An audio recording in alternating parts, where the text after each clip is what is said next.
اعوذ باللہ من الشیطان الرجیم بسم اللہ الرحمن الرحیم ما هو الاستعمال بعد ان یوضع اللفظ لمعنى الى آخرہ۔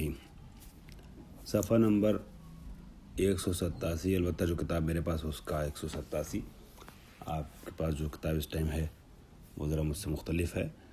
اس کی ہیڈنگ ہے ما هو الاستعمال۔ ہم لوگ الفاظ کی بحث پڑھ رہے ہیں دلیل شرعی میں، دلیل شرعی لفظی، اور اس میں وضع کی گفتگو کل تمام ہوئی۔ استعمال کے بارے میں آج باتیں کچھ بیان ہونی ہیں۔ اس کے پہلے ذرا سا ایک کنفیوژن میں دور کر دوں۔ میں نے گزشتہ درس میں دلیل لمی اور دلیل انی کے بارے میں جلدی کچھ باتیں بیان کی تھیں، وہ میں نے عرض کیا تھا کہ اگلے درس میں تھوڑا سا اس کو مکمل کر دیں گے، تو شاید اگر اس طریقے سے جو بیان ہونا چاہیے بیان نہیں ہو پایا تو اس کو میں دوسرے لفظوں میں بیان کر رہا ہوں تاکہ بات اور کلیئر ہو جائے۔ اس میں برہان جو ہوتا ہے وہ دو طریقے کا ہوتا ہے۔ فلسفے میں، منطق میں برہان سے جو استفادہ کیا جاتا ہے، یا برہان لمی ہوتا ہے یا انی ہوتا ہے۔ البتہ انی خود دو قسموں پر مشتمل ہے، اس بحث میں ہم نہیں جائیں گے، لیکن ایک لفظ ہے لیما، ٹھیک ہے، میں نے غالباً لما کہا تھا۔ لیما ہوتا ہے کوشچن مارک کے عنوان سے، یہ حرف سوال ہے، ادات سوال میں سے، ادات استفہام میں سے ہے، کیوں؟ تو کسی چیز کے بارے میں کیوں کر کے سوال جب کیا جاتا ہے تو اسی سے مصدر ثنائی بنایا ہے لمیت، مصدر لم اور برہان لمی اسی سے بنا ہے۔ اور ایک ہے انا، انا جو ہے وہ انا حرف مشبہ بالفعل میں سے ہے، شاید میں نے ان کہا تھا، لیکن یہ ہے کہ کتابوں میں جو تحریر ہے وہ لفظ انا کے سہارے سے بیان کیا گیا ہے کہ برہان انی جو ہے وہ انا سے بنا ہے، انا سے نکالا گیا ہے۔ لفظ لمی یا لمیت سے بنایا گیا، اور لمیت جو ہے وہ مصدر ثنائی ہے کلمہ لما کا، جو ادات پرسش میں سے، ادات استفہام میں سے ایک لفظ ہے۔ اور انی جو ہے وہ نکالا گیا ہے انیت سے تشدید کے ساتھ، یہ انا سے بنایا گیا ہے، حرف انا جو ہے وہ کسرہ حمزہ کے ساتھ اور نون مشدد کے ساتھ، حروف مشبہ بالفعل میں سے ہے، جو ثبوت اور وجود کو سمجھاتا ہے، ٹھیک ہے۔ تو اس سے بنا انیت، یہ تو آپ نے لفظی اعتبار سے دیکھ لیا۔ اب ان دونوں کا فرق یہ ہے کہ برہان لمی اور برہان انی میں ہوتا کیا ہے کہ برہان لمی میں علت کے وجود سے معلول کے وجود تک ہم پہنچتے ہیں۔ جب علت کے وجود سے معلول کے وجود تک پہنچا جائے تو یہ برہان لمی کہلاتا ہے۔ اور کبھی ایسا ہوتا ہے کہ ہم معلول کے وجود سے علت تک پہنچتے ہیں، کبھی معلول کے وجود سے علت تک پہنچتے ہیں۔ یہ برہان انی کہلاتا ہے جب معلول کے وجود سے پہنچتے ہیں علت تک۔ البتہ جیسے میں نے پہلے بھی عرض کیا کہ اس کی خود اپنی دو قسم ہے، جس کو یہاں ہم بیان نہیں کر رہے ہیں، فلسفہ منطق میں اس کی تفصیل بیان کی گئی ہے۔ خوب،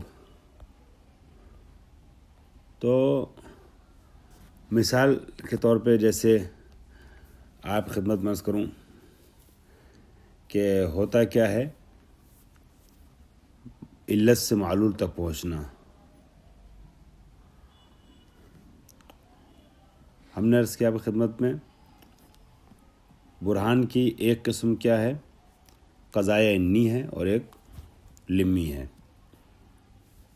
قضائے انی میں معلول سے علت تک پہنچتے ہیں۔ اب جو میں نے پہلے بیان کیا تھا اس کی مثال بعد میں دوں گا، جو بعد میں بیان کیا ہے اس کی مثال پہلے دے رہا ہوں، یعنی برہان انی۔ برہان انی میں کیا ہے، یا قضائے انی میں کیا ہے، معلول سے علت تک پہنچتے ہیں۔ مثلاً ایک ڈاکٹر ہے، وہ ایک مریض کے اندر کالی کھانسی یا اس طرح کی چیز کو محسوس کرتا ہے، مطلب کھانس رہا ہے وہ، اور کھانستے کھانستے اس کو منہ سے بلڈ آ گیا، کچھ آ گیا، ایسا ہوا، تو اس کی اس بیماری سے، اس کھانسی سے اس کے اندر، مریض کے اندر ایک بیماری کو کشف کرتا ہے۔ کھانسی ہے معلول، کھانسی آ کیوں رہی ہے، کھانسی کی وجہ کیا ہے، اس کی اس کھانسی سے کشف کرتا ہے کہ مثلاً اس کو ٹی بی کا مرض ہے، تو مرض تک پہنچا ہے کھانسی کے ذریعے سے مریض کی، اور کھانسی ہے معلول، تو معلول سے علت تک پہنچا، یہ ہے برہان انی۔ اس کے برخلاف فرض کیجئے قضائے لمی میں کیا ہوتا ہے، علت سے معلول تک پہنچنا۔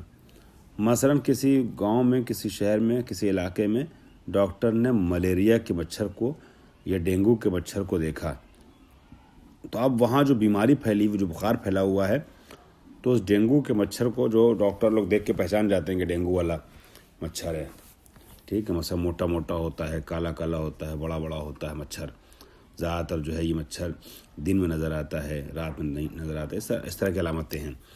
تو اب اس مچھر کو دیکھنے کے بعد مریض نے، وہ ڈاکٹر نے علت پکڑ لی کہ بیماریوں کی اور بخار کی وجہ جو ہے شہر والوں میں، گاؤں والوں میں، یہ ملیریا کا مچھر ہے، علت اس مچھر کی، ڈینگو کی مچھر کی وجہ سے ڈینگو پھیلا ہے، تو علت سے معلول تک پہنچا ہے، یہ برہان لمی کہلاتا ہے۔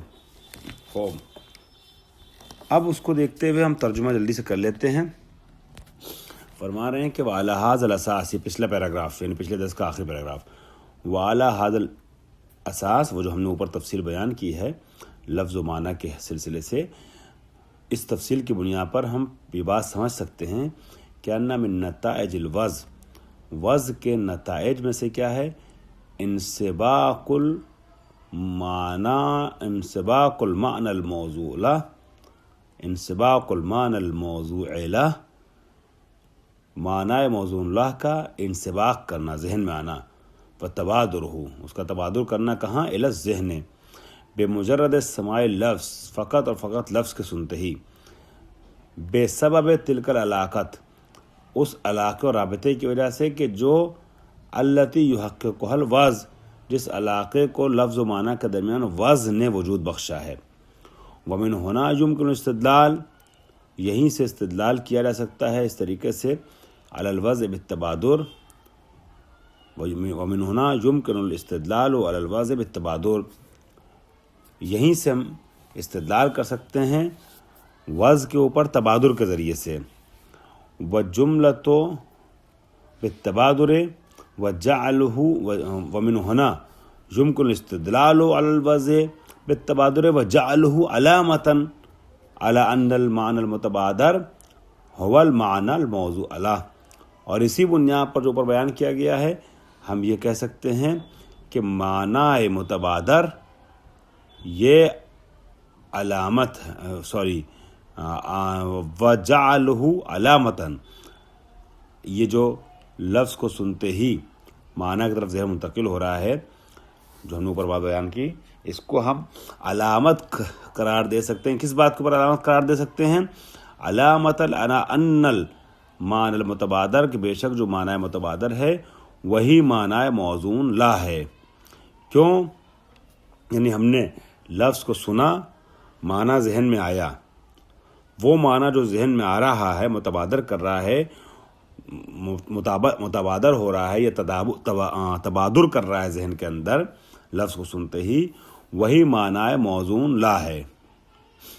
لأن المعلول، کیونکہ معلول کشف کرتا ہے علت کو کشف انی کے طور پہ۔ ابھی میں نے عرض کیا تھا کہ علت کی، برہان کی دو قسمیں ہیں، ایک برہان انی ہے، ایک برہان لمی ہے۔ برہان لمی میں علت سے معلول تک پہنچا جاتا ہے، برہان انی میں معلول سے علت تک پہنچا جاتا ہے۔ تو معلول ہے معنی سے ہم لفظ تک پہنچ رہے ہیں، یعنی وضع تک پہنچ رہے ہیں۔ معنی جو تبادر کر رہا ہے اس لفظ کو سننے کے بعد، اسی سے ہم وضع تک پہنچ رہے ہیں۔ ہم یہ سمجھ رہے ہیں کہ اگر یہ معنی اس لفظ کو سننے کے بعد ذہن میں آ رہا ہے تو تو اس کا مطلب یہ ہوا کہ یہ لفظ وضع کیا گیا ہے اسی معنی کے لیے. اصل میں وضع جو ہے وہ علت ہے، معنی موضوع اللہ معلول ہے اس کا تبادر کرنا، مگر ہم اس معلول سے علت یعنی وضع تک پہنچ رہے ہیں. تو جب معلول سے علت تک پہنچ رہے ہیں تو کون سی دلیل ہوئی ہے؟ دلیل انی ہوئی ہے. کشف کون سا کشف ہے؟ کشف انی ہے. لأن المعلول، اس لیے کہ معلول کشف کر رہا ہے علت کو کشف انی کے طور پر، ولہذا عدت تبادر من علامات الحقیقت، اسی وجہ سے تبادر کو شمار کیا گیا علامات حقیقت میں سے. خوب، یہ تو میں نے گزشتہ درس میں ذرا سا بیان کرنے مجھے محسوس ہوا کہ اشتباہ ہوا تھا، تو اسے میں نے کلیئر کر دیا. اب آ جائیں ذرا سا نیا درس آج کا دیکھ لیتے ہیں. ما هو الاستعمال؟ استعمال کیا ہے؟ فرما رہے ہیں بعد ان یوضع اللفظ لمعنی، جب وضع کر دیا گیا لفظ کو کسی معنی کے لیے، یصبح تصور اللفظ سببا لتصور المعنی، تو اب تصور لفظ سبب بن جاتا تصور معنی کے لیے. ادھر آپ نے یا واضح نے ایک لفظ کو وضع کیا دوسرے معنی کسی معنی کے لیے، تو بس اس لفظ کا تصور اس معنی کے تصور کا سبب بن جاتا کہ جس معنی کے لیے اس لفظ کو وضع کیا گیا ہے. وَيَأْتِ عِنْدَئِذٍ دَوْرُهُ، اب دور کیا؟ دور نقش، زمان، ٹھیک ہے، مرحلہ. وَيَأْتِ، جب وضع کر دیا گیا لفظ کو کسی معنی کے لیے تو اس کے بعد کس چیز کا دور آتا ہے، کس چیز کا مرحلہ پیش آتا ہے؟ یأتی عندئذ دور الاستفادۃ من هذه العلاقۃ اللغویۃ التي قامت بینہما، اب وقت آ جاتا ہے کہ استفادہ کیا جائے اس علاقۂ لغویہ سے کہ جو ان دونوں کے درمیان قائم ہوا ہے، اس سے استفادہ کیا جائے، اس علاقے سے، علاقۂ لغویہ سے استفادہ کیا جائے جو لفظ و معنی کے درمیان وجود پایا ہے، ایجاد کیا گیا ہے، قائم ہوا ہے رابطہ. وَإِذَا كُنْتَ تُرِيدُ أَن تُعَبِّرَ عَنْ، یہ پتہ چل گیا کہ فلاں لفظ فلاں معنی کے لفظ کیا گیا ہے. جب فلاں لفظ فلاں معنی کے لفظ کیا گیا تو اب اس لفظ اور معنی میں کیا ہو گیا؟ علاقہ پیدا ہو گیا، علاقہ لغویہ. اب اس علاقہ لغویہ سے استفادہ کیسے کیا جائے گا؟ استفادہ کرنے کا مرحلہ آ گیا. فَإِذَا كُنْتَ تُرِيدُ، پس جب آپ ارادہ کرتے ہیں کہ أَن تُعَبِّرَ عَنْ ذَلِكَ لِشَخْصٍ آخر وَتَجْعَلَهُ يَتَصَوَّرُهُ فِي ذِهْنِهِ، کہ آپ چاہ رہے ہیں کہ اس لفظ کو کسی دوسرے، ٹھیک ہے، شخص کے لیے بیان کریں.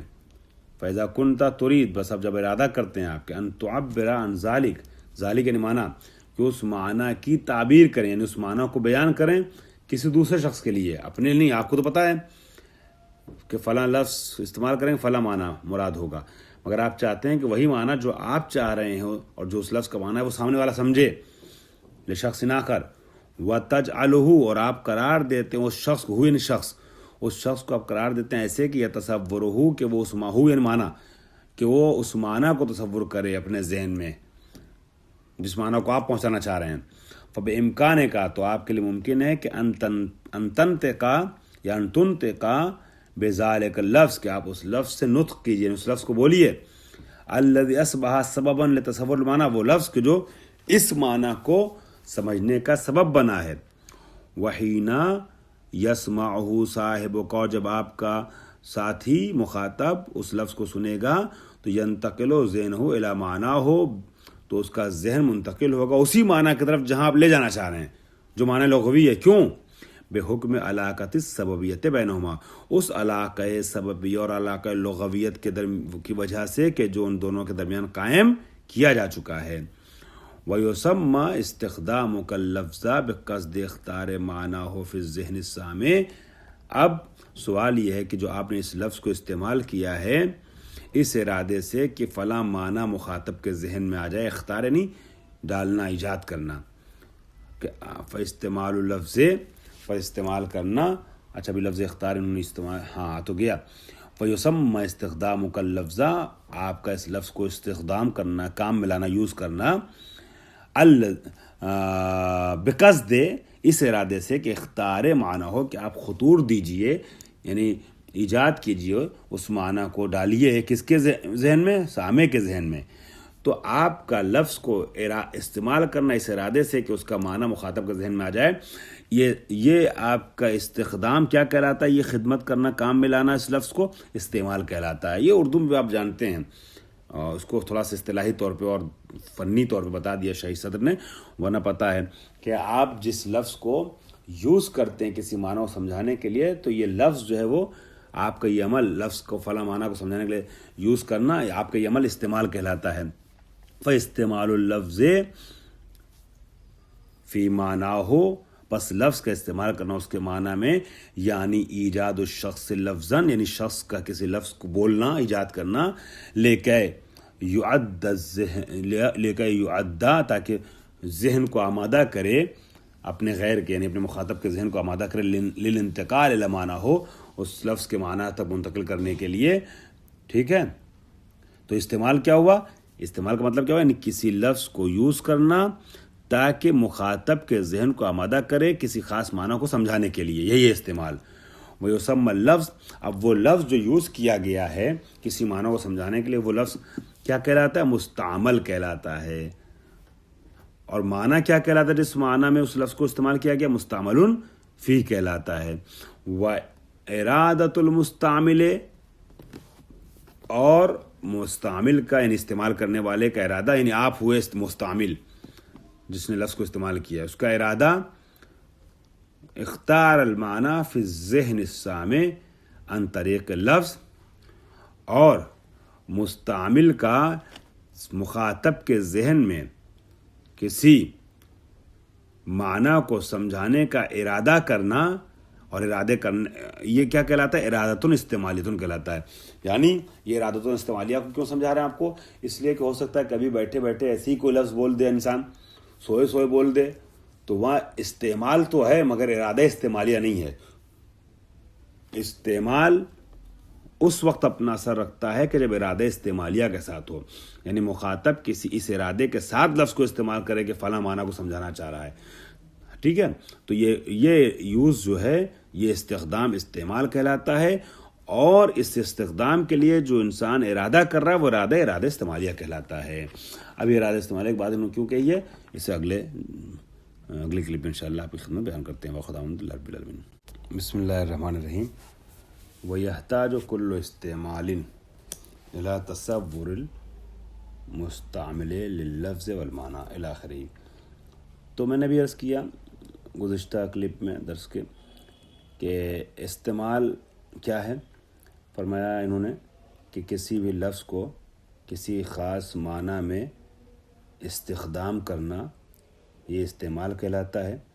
جس کام کو انجام دے رہا ہے وہ مستعمل کہلا رہا ہے، اور جس لفظ کو استعمال کیا جا رہا ہے وہ مستعمل ہے، جس معنی میں استعمال کیا جا رہا ہے وہ مستعمل فی ہے، اور جب کسی ارادے کے ساتھ استعمال کر رہا ہے بولنے والا متکلم تو وہ ارادہ استعمالیہ کہلاتا ہے۔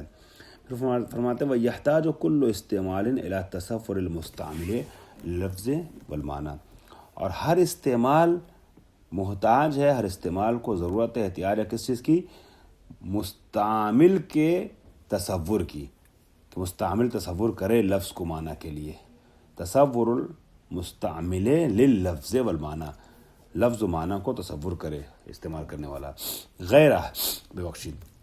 غیر ان تصورہ لللفظ یکون عادتاً علی نحو اللحاظ العالی المراتی، بس اتنا آپ کے ذہن میں رہے کہ لفظ جو ہے وہ ایک آئینے کی شکل رکھتا ہے۔ جب آپ آئینے کے سامنے کھڑے ہوتے ہیں تو آپ دیکھتے ہیں آئینے کو، مگر آپ کی توجہ آئینے پہ نہیں ہوتی بلکہ توجہ آئینے کے اندر نظر آنے والی اپنی شکل پہ ہوتی ہے۔ تو لفظ جو ہے وہ استعمال تو کیا رہا ہے، لفظ کا تصور بھی کیا رہا ہے، لیکن لفظ حقیقت میں لفظ ہمارے لیے توجہ کا مرکز نہیں ہے۔ لفظ بول کر کے معنی کو مراد لینا چاہتے ہیں۔ غیر ان تصورہ لللفظ، مگر یہ کہ مستعمل کا لفظ کو تصور کرنا عام طور پہ عادت نہیں، عام طور پہ برسبیل عالی المرآتی ہوتا ہے۔ عالی یعنی وسیلہ، مراتی یعنی آئینہ، یعنی ایک دیکھنے والے، شکل کو دیکھنے والے آلے اور وسیلے کے لحاظ سے اس کو آپ لے سکتے ہیں لفظ کو۔ یعنی بس جیسے آئینے کے سامنے کھڑے ہوتے ہیں تو مراد وہ منظور جو ہوتا ہے وہ آئینہ نہیں ہوتا ہے دیکھنا، ٹھیک ہے، نظر تو آئینے پہ ہوتی ہے مگر اصل مراد جو ہے وہ، اصل منظور نظر جو ہے وہ شکل ہے جو آئینے میں نظر آ رہی ہے۔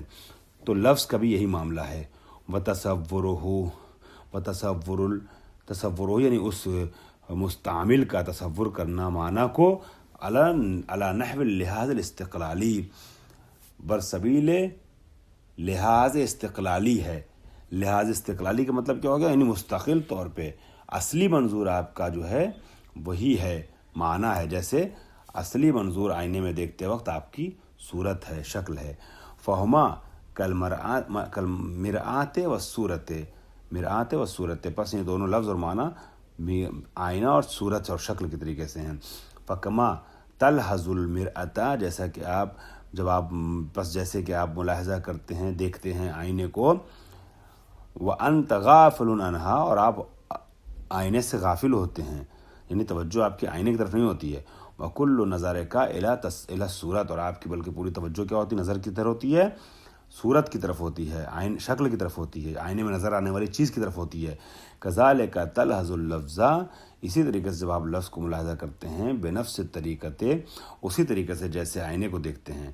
بما ہوا مرآۃ للمعنی، اس طریقے سے کہ یہ آئینہ ہو جاتا ہے معنی کے لیے لفظ. وانت غافل عنہ، اور آپ اس لفظ سے کیا ہیں؟ غافل ہیں. وکل نظر کا الی المعنی، اور آپ کی پوری توجہ جو ہوتی ہے وہ معنی کی طرف ہوتی ہے. فإن قلت کیف الحظ اللفظ وانا غافل، اب ہو سکتا ہے آپ کہیں کہ یہ کیسے ہو سکتا ہے، دونوں چیزیں ایک ساتھ کیسے جمع ہو سکتی ہیں کہ ہم لفظ کو ملاحظہ بھی کر رہے ہیں اور غافل بھی ہیں؟ ایک ہی وقت میں ہم ملاحظہ اور غفلت دونوں کیسے ایک چیز کے ساتھ کر سکتے ہیں کہ ملاحظہ بھی کر رہے ہیں اور غافل بھی ہیں اس سے؟ حل ھذا الا تناقض، کیا یہ تناقض کے علاوہ کچھ اور ہے؟ جو تناقض ہے کہ ہم لفظ کو دیکھ بھی رہے ہیں اور لفظ سے بے توجہ بھی ہیں. اجابوک، تو اہل علم آپ کو یہ جواب دیں گے کہ بأن لحاظ اللفظ المرآتی افناء اللفظ فی المعنی، لحاظ مرآتی، ٹھیک ہے، کا مطلب کیا ہو گیا؟ لفظ کو معنی میں فنا کر دینا، محو کر دینا، گم کر دینا. اے انکا تلحظہ منذ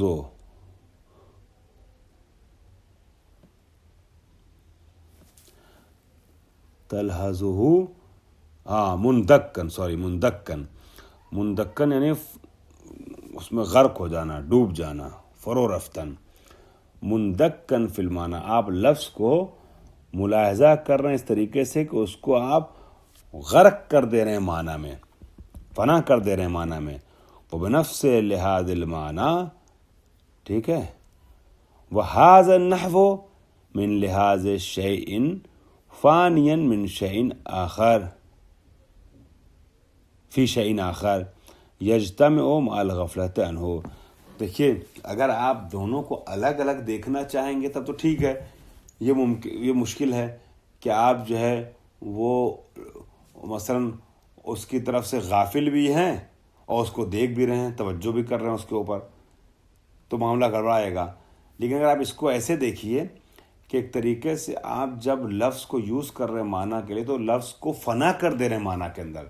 لفظ بعنوان آئینہ صرف آپ نے استعمال کیا مگر آپ کی توجہ ہی نہیں ہے، آپ نے اس لفظ کو مثلا لفظ قلم کو آلہ نوشتن اور آلہ نگارش کے معنی میں فنا کر دیا ہے آپ نے. تو اب ایسے میں آپ نے یوز بھی کیا اس لفظ کو اور اس لفظ کے اوپر الگ سے غور بھی نہیں کیا، اس لفظ کو آپ نے معنی میں غرق کر دیا. تو کہہ رہے ہیں وہذا النحو من لحاظ شیء، کسی شے کا لحاظ کرنا اس طریقے سے کیا ہے؟ فانین فی شیء آخر، کسی دوسری شے میں فنا کر دینا. یہ دونوں چیزیں کیا ہیں؟ یعنی کسی شے کا اس طریقے سے لحاظ کرنا کہ اس کو فنا کر دیا جائے دوسری شے میں. یجتمع مع الغفلۃ عنہ، یہ جمع ہو سکتا ہے اس لفظ سے غفلت کے ساتھ، یعنی غافل بھی ہیں آپ اس لفظ سے جب آپ اس لفظ کو استعمال کر رہے ہیں مگر اس طریقے سے کہ آپ اس لفظ کو کسی معنی میں غرق کر دینا چاہتے ہیں، تو پھر تصور لفظ اور غفلت عن اللفظ یہ دونوں ایک ساتھ جمع ہو سکتے ہیں، قابل جمع ہیں. وعلی ھذا الاساس جماعت، اسی بنیاد پر کہ جب آپ لفظ کو استعمال کرتے ہیں کسی معنی میں تو ایک طریقے سے آپ لفظ کو فنا کر دے رہے ہیں معنی میں. آپ نے لفظ قلم کو استعمال کیا تو لفظ قلم کو لکھنے والے وسیلے اور آلہ نگارش کے مفہوم میں گویا فنا کر دیا اس لفظ کو. اسی وجہ سے بعض لوگوں نے، جیسے صاحب کفایہ آخوند خراسانی رحمۃ اللہ علیہ، بڑی کتاب ہے اس کے رائٹر، رسائل حلقہ ثالثہ اور اس جیسے اجتہادی کتابوں، بڑی کتابوں کے پیلرل ایک کتاب کفایۃ الاصول ہے نا، اس کو مصنف صاحب کفایہ نے کیا کیا ہے، آخوند خراسانی صاحب نے ذہبہ، وہ گئے ہیں ادھر، ان کا یہ نظریہ بنا ہے. کیا نظریہ ہے؟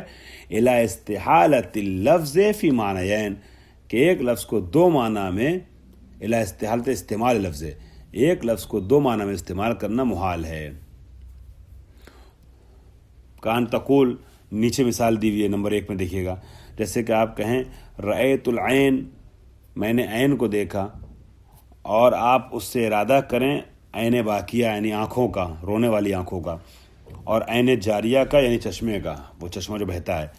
ایک ہی وقت میں آپ لفظ عین بول کر کے آنکھوں کو اور چشمے کو دونوں کو مراد نہیں لے سکتے ہیں. ٹھیک ہے. یا آپ کہیں ایتنی بعین وتقصد بذلک معنی الذهب ومعنی الفضہ، عین کا معنی فضے کا بھی ہوتا ہے، چاندی کا بھی، اور سونے کا بھی ہوتا ہے. مگر آپ کہیں کہ میرے پاس جو ہے وہ لے آؤ، ہمیں دو لا کر کے عین، اور آپ کی مراد جو ایک ہی وقت میں چاندی بھی ہو سونا بھی ہو، یہ صحیح نہیں ہے. تو اسی لیے آخوند خراسانی جیسے بعض علماء نے کہا ہے کہ محال ہے کہ ایک لفظ کو دو معنی میں استعمال کیا جائے کیونکہ ظاہر سی بات ہے کہ ذالکہ یعنی استعمال لفظ دو معنی میں، یہ طلب کرتا ہے، کس چیز کو طلب کرتا ہے؟ افناء اللفظ فی ھذا المعنی وفی ذاک، کہ ایک لفظ کو اس معنی میں بھی فنا کیجئے، دوسرے معنی میں بھی فنا کیجئے. لفظ عین کو آپ عین باقیہ میں بھی اور لفظ عین کو عین جاریہ دونوں میں آپ فنا کر دی. یہ کیسے ہو سکتا ہے؟ جب عین باقیہ میں غرق ہو گیا، فنا ہو گیا، تو عین جاریہ کا کوئی محل نہیں بچتا ہے. ولا یعقل افناء الشیء الواحد مرتین، اور معقول نہیں کہ ایک شے کو دو مرتبہ فنا کیا جائے فی عرض واحد. ٹھیک ہے، ایک استعمال میں، استعمال واحد میں، عرض واحد سے مراد کیا؟ استعمال واحد میں. فَإِن قُلْتَ، پس اگر آپ یہ کہیں، اور اگر آپ اس طریقے سے کہیں، کیا کہیں کہ بِإِمْكَانِ أَنْ وَحِدَ بَيْنَ الْمَعْنَيَيْنِ، کہ میرے لیے ممکن ہے کہ ہم دو معنی کو ایک کر دیں، دو معنی کو ایک کر دیں، جمع کر دیں دونوں معنی کو ایک ساتھ. بِأَنْ أُكَوِّنَ مِنْهُمَا مُرَكَّبًا، اس طریقے سے کہ ہم ایک مرکب وجود میں لائیں. ٹھیک ہے، یہ مرکباً اکونا کا مفعول ہے کہ ہم وجود میں لائیں ایک مرکب کو کہ مشتملاً علیہما، کہ جو مرکب دونوں معنی کے اوپر مشتمل ہو، یعنی دونوں کو اپنے اندر سمیٹے ہو، معان ساتھ میں. وَأُفْنِيَ اللَّفْظَ، اور لفظ کو ہم فنا کر دیں. ٹھیک ہے، لہٰذاً فی ذالک المرکب، ان دونوں معنی کو اپنے اندر سمیٹنے والے مرکب کے اندر، مرکب کو دماغ میں رکھتے ہوئے اس مرکب میں ہم فنا کر دیں لفظ کو. مثلا ہم کہیں کہ لفظ عین کو ہم جاریہ، عین جاریہ اور عین باقیہ دونوں مفہوم کا ایک جامع بنا دیں، اور اس جامع کے لیے لفظ عین کا استعمال کریں. تو اب ایک ہی بار تو استعمال ہوا اس لفظ کا، ایک ہی چیز میں تو فنا ہوا. کہاں دو چیز میں فنا ہوا؟ کان الجواب، یعنی اگر ہم ان دونوں، اصل چیز واضح ہو جائے پہلے. آخوند خراسانی جیسے لوگوں نے کہا ہے کہ ایک لفظ کا دو معنی میں استعمال کرنا صحیح نہیں ہے ایک وقت میں. کیوں؟ اگر آپ نے اس لفظ کو، مثلا لفظ عین کو آپ نے سونے کے معنی میں استعمال کر لیا، تو اب چاندی کے معنی میں استعمال کرنے کی گنجائش نہیں جاتی، چونکہ لفظ عین سونے کے مفہوم میں فنا ہو گیا. ٹھیک ہے، چاندی کے معنی میں استعمال کر لیا تو سونے کے معنی استعمال نہیں کر سکتے. تو یہ کہہ رہے ہیں کہ اس کا ہو سکتا ہے ہم ایسا کریں کہ ایک مرکب ایجاد کر دیں، ایک ایسا مرکب تصور میں لائیں کہ جو مرکب سونے اور چاندی دونوں کے مفہوم کو اپنے اندر سمیٹے ہو. اب جب لفظ عین بولیں ہم تو وہ مرکب مراد لیں.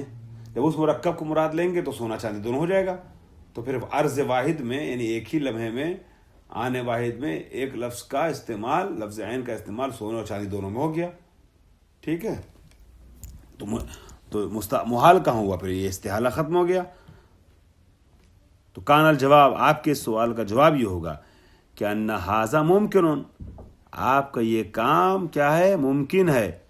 ھذا نہیں، ان امر، یہ کام، آپ یہ کام جو کریں کہ ایک مرکب ایجاد کر دیں اور وہ مرکب سمیٹے ہوئے دونوں معنی کو اپنے اندر لیے ہوئے ہو، چاندی اور سونے دونوں کا معنی کو، اور اس مرکب میں آپ استعمال کر رہے ہیں اس لفظ عین کو مثلا، یہ ممکن تو ہے. لیکنہ استعمال اللفظ فی معنی واحد، یعنی مگر یہ اصل میں ایک لفظ کا استعمال ایک ہی معنی میں ہوا، لا فی معنیین، نہ کہ دو معنی میں.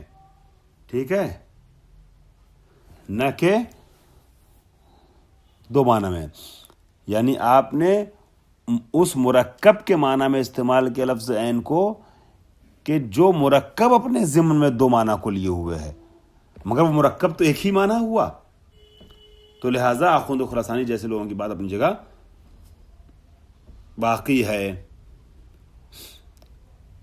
ٹھیک، نیچے انہوں نے مثال دی ہوئی ہے، لِأَنَّكَ لَوْ قَصَدْتَ بِقَوْلِكَ ایتنی بعین، اس لیے کہ جب آپ قصد کریں گے اور کہیں گے کہ ہمارے پاس عین کو لے کے آؤ، مجموع الذهب والفضہ، اور عین سے مراد آپ کی مجموعہ ذهب اور فضہ ہو، یعنی سونا اور چاندی کا مجموعہ مرکب، لَكَانَ ذَلِكَ مَعْنًا وَاحِدًا، تو یہ ایک ہی معنی ہو گیا جس کے اجزاء مختلف ہیں. ذا اجزاء ترکیبۃ، مختلف اجزاء اپنے اندر لیے ہوئے ہیں، لیکن معنی تو ایک ہی ہوا، وہ مرکب کے جس میں ذهب بھی ہے فضہ بھی ہے. وَهَذَا لَيْسَ مُسْتَحِيلًا، یہ محال نہیں ہے. وَإِنَّمَا الْمُسْتَحِيل، لیکن محال کیا ہوا؟ إِرَادَةُ كُلٍّ مِّنَ الذَّهَبِ وَالْفِضَّةِ بِوَجْهٍ مُسْتَقِلٍّ، کہ آپ عین بولیے اور عین سے الگ مراد فضہ لیجیے، الگ مراد ذهب لیجیے، الگ الگ سے. ٹھیک ہے، ضمن استعمال واحد، ایک استعمال کے ضمن میں. والثمرۃ العملیۃ التي توضح الفرق بین الصورتین ہے انہ فی الصورۃ الاولی سیکون الامتثال واحدا والاسیان واحدا اذ لو اتی بالمجموع فقد امتثل وما لم یأت بالمجموع فهو عاص واما فی الصورۃ الثانیہ لو امکنت فکل الی آخر. خیر، اب یہ تفصیل جو انہوں نے اسیان اور امتثال کے اعتبار سے دی ہے کہ انسان جو ہے وہ کبھی امر پروردگار کو انجام دیتا ہے، کبھی اسیان کر دیتا ہے، تو اگر دونوں سے مراد الگ الگ ہے تو اس کا الگ نتیجہ اثر مرتب ہوگا. دونوں مجموع کے طور پر، ایک مرکب کے طور پہ بولے جائیں گے تو اس کا نتیجہ اور اثر الگ مرتب ہوگا. اب اس تفصیل کو بیان کرنے کی گنجائش نہیں ہے. خیر، تو پاورقی میں بھی ضمن استعمال واحدین تک بس آپ لوگ پڑھ لیجئے گا، دیکھ لیجیے گا کہ جس سے یہ بات سمجھ میں آ رہی ہے کہ آخوند خراسانی نے جو کہا ہے وہ اپنی جگہ بالکل صحیح ہے کہ ایک لفظ کا استعمال دو معنی میں صحیح نہیں ہے، اور اگر دو معنی کو مرکب کر کے ایک کر دیا جائے تو اس طریقے سے ایک لفظ کا دو معنی میں استعمال صحیح ہوگا، مگر اصل میں دیکھا جائے تو وہ دو معنی نہیں رہ جائے گا بلکہ ایک ہی معنی میں لفظ کا استعمال ہوا ہے. اب حقیقت اور مجاز کی ایک خوبصورت اور دلچسپ بحث ہے جیسے آئندہ درس میں بیان کیا جائے گا. واخر دعوانا الحمد للہ رب العالمین.